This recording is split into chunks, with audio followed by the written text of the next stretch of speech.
For weeks now, there's been squabbling about pumping needed relief money into St. Louis's most ignored neighborhoods. Tonight, it appears it'll finally happen, but not without a lot of chaos. News 4's Dan Broxton is in the Wells Goodfellow neighborhood, which could see part of nearly $40 million in Northside Development cash.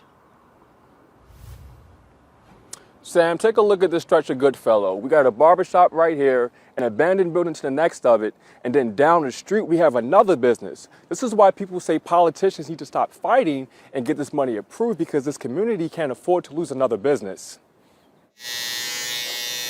North City native and business owner Donna Baker has spent 15 years at this barbershop. It's been awesome until the pandemic happened. The pandemic almost brought business to a halt. But now it's appointment only. I used to have a lobby, 15, 20 people at a time. She received a small business loan and a grant from the St. Louis Development Corporation to stay afloat. It always seems to be another hurdle when we get to the funds related to North St. Louis. Baker says she can benefit from more help, and it's fair.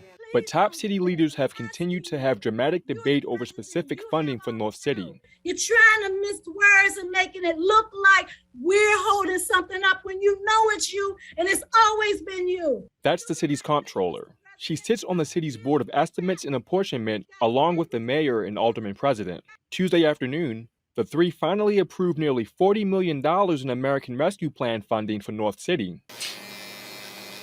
It'll go to businesses and nonprofits, but disagreements aren't over. It was right 200 days ago, and that's it was not right 200 days ago, and we're not going to. It was not right. The comptroller and mayor want some language in the bill changed. They want the city's Community Development Administration to manage the money first, not the St. Louis Development Corporation. But in reality, both help funnel money to neighborhoods and businesses. I recommend that this whole section be removed.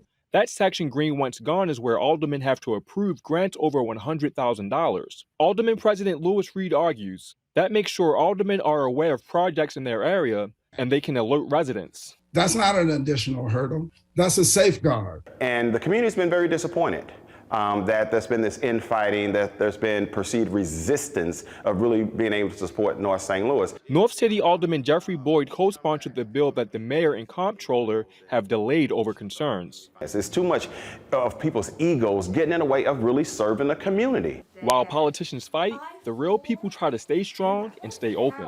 I'm getting tearful, I'm sorry. I love it here, this is where I'm from. So I would love to stay here.